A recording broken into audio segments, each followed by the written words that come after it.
So the electric is in the walls, so sheetrock can go up in the outside.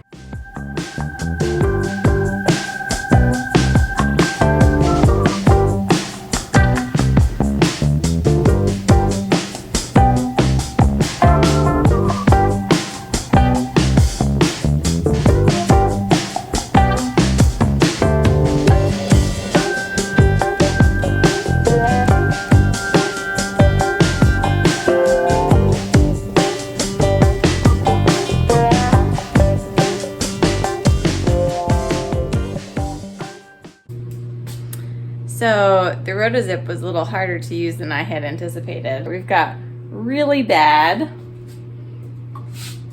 pretty bad, almost decent. So it cut right through the plastic boxes, so I couldn't use the technique of hugging it against the box because it would just zip right through. I'm sure I'm missing something, but I don't know what I'm missing. Anyway, I only have one more box to cut out, so the rate I'm going, that one's gonna be perfect, and then I'll be done. I would give myself a 3 out of 10 for that last one. Overall, my general drywalling technique leaves a lot to be desired, but I think it's gonna be fine.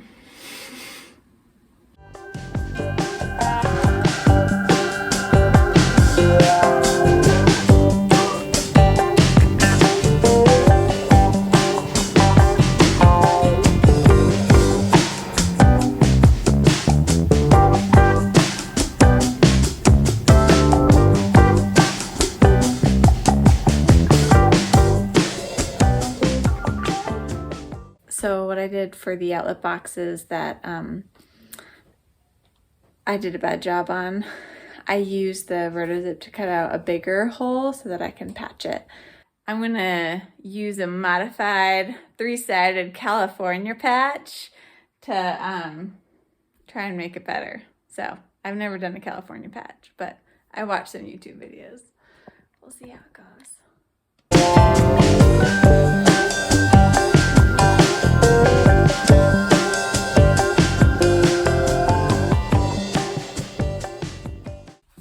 Alright, this is my 3-sided patch.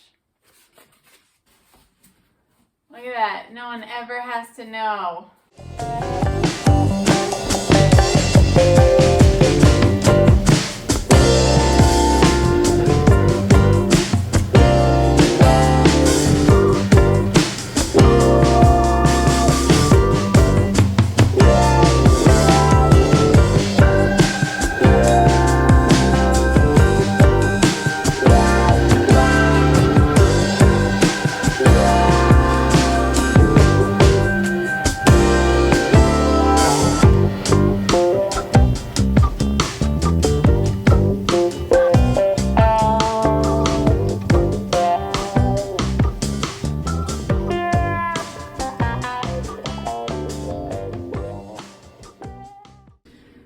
This still looks terrible, but I'm gonna let it dry and I'm gonna keep patching it until it looks better.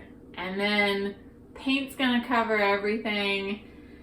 And then there's gonna be probably like a stand mixer in front of it, so no one will ever see it. These were kind of bad, but not as bad as that. And I'm trying to make the edges a little nicer with tape. Maybe that was unnecessary. I don't know. I'm sure if someone were a professional drywaller, they would be horrified at my technique. But, you know, this is how you learn. I mean, honestly, the purpose of these videos is really never to actually show people what to do, because clearly I don't really know what I'm doing. If you want to learn to drywall, you should watch Jeff at Home Renovation's channel, because he's amazing at it. But I hope that people watch this and then figure that if I can figure it out and make something that's usable and looks okay, then anyone can figure it out. So maybe we'll wait till this is done and see if it actually looks okay though.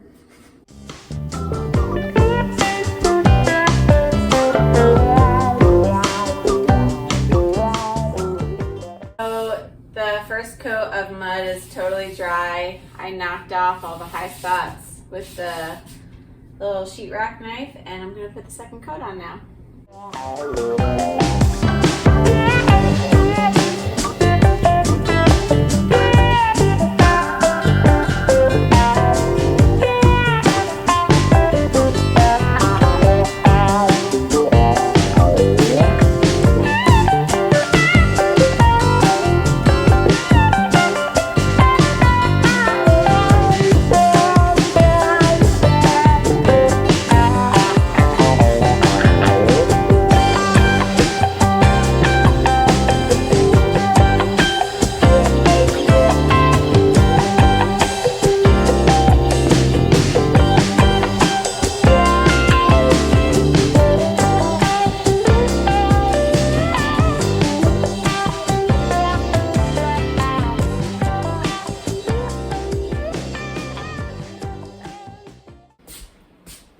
This is my two-step process.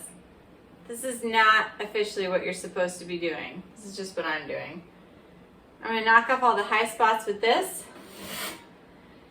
And then I'm going to go through and do just the tiniest bit of sanding with the wet sponge. And then I'm going to call it good. No one has ever accused me of being a perfectionist, and I don't need these walls to be perfect. I need them to be done. So.